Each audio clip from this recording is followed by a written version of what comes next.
Hey everyone, welcome back to my YouTube channel. My name is Shafali and I am back again with another video. And in today's video, we are going to continue the chemistry board series that we were doing. Section A, B, and C has already been uploaded for you guys. This paper is of 2025 and this is set 1 that we are discussing. Section D today we are going to cover. So if you are new here and you have been listening to my voice for the first time, please do consider subscribing my channel and also share it with your friends and family who are in need of one such video. Also, section D we are going to cover here, and as I told you, section A, B, and C has been done. A separate playlist has been made for it, and in that playlist you will get the whole question paper there in parts. Okay, so this is set 1 chemistry 2025 paper it is. Now, section D is of 4 marks each, and in this part, you're going to see case based questions. So, first case based question, which is of question number 29 and 4 marks. Let's see what it is. The crystal field theory CFT of coordination compound is based on the effect of different crystal fields provided by ligands taken as point charges on degeneracy of d orbitals, energies of central metal atoms, ions, full stop. The splitting of the d orbitals provides different electronic arrangement in strong and weak crystal fields. In tetrahedral coordination entity formation, the d orbitals splitting is smaller as compared to the octahedral entity. Answer the following question. So the first question is, on the basis of CFT, explain why this complex TiH2 whole 6Cl3 complex is colored. What happens on heating the complex itna? Give reason. Titanium has 22 as its atomic number. So let's see the answer. So the answer for it is, see, this question has come from coordination and compound chapter. So if you know the titanium 3 positive, it has single unpaired electron. When you are going to make the configuration of titanium 3 positive, it will show you one unpaired electron in the d orbital. Now you know whenever there are unpaired electrons in d orbital, they show dd transition, because of which the transition elements show color. So that is the reason that you are going to give here, and this is the answer for it. The answer is continued here. Next is part B. What is crystal field splitting energy? It is the same question. Okay. Part B. What is the crystal field splitting energy? I have written the questions here also, so I can read it from the copy.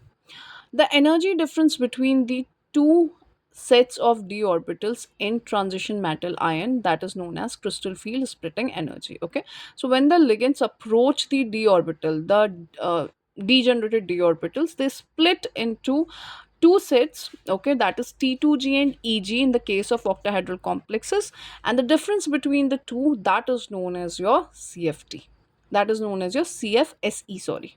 Okay, so you can do this one, or there is a choice on the basis of delta O, this is octahedral, and delta represent crystal field splitting energy, and P, which is pairing energy, has, how can you differentiate between a strong field ligand and a weak field ligand?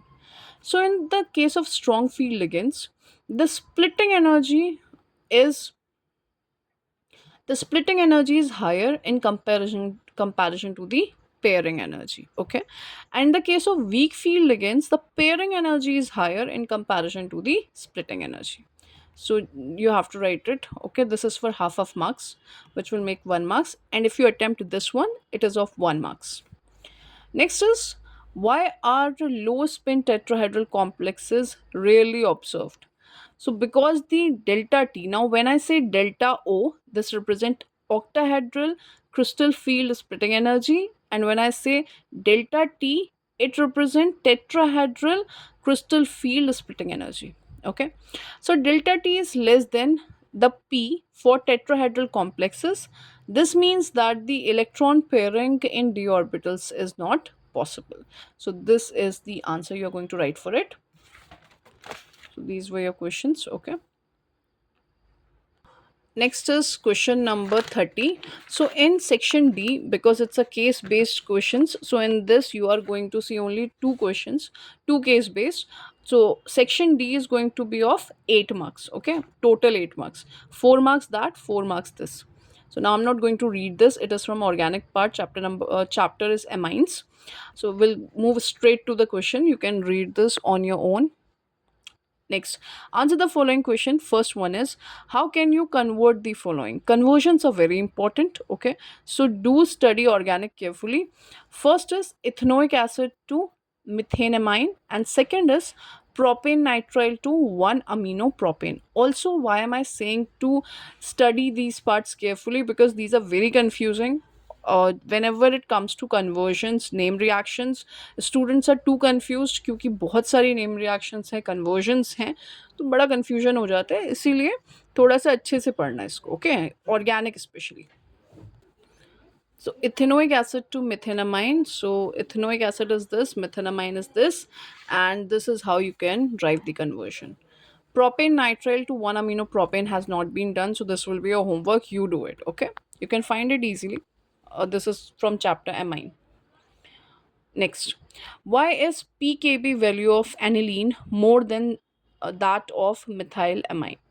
Because aniline is weaker base than methylamine. Okay, you can show the resonating structure if you want, but this will be suffice because it's just for 1 marks. Kafi hai. Next is C part. Arrange the following in increasing order of their basic strength in aqueous solution. Now there are two cases. One is for aqueous solution, another one is for gaseous solution. So be careful here also. Okay. So this is asking for aqueous solution. These are your amines, 1 degree, 2 degree, and 3 degree. You have to arrange it in the basic strength, order of basic strength in aqueous solution. So for that, you have 2 degree first, then 1 degree, and then 3 degree. Now in section C, you have a choice. Either you have to attempt this one here, the basic strength one, or you can do is you can complete the A and B. The question is, they're asking you, give the structure of A and B in the following reaction. Okay, so this is nitrobenzene. When it reacts with Fe plus HCl, what it gives, plus HNO2 at 273 Kelvin, what it gives. So you have to give the answer for A and B. So your A will be aniline and your B will be diazonium salt. Okay, benzene diazonium chloride it will be. So this was your section D, which is of 8 marks. I hope the video was helpful for you. If it was, please do consider subscribing. And yes, see you in the next video. Till then, take care. Bye-bye.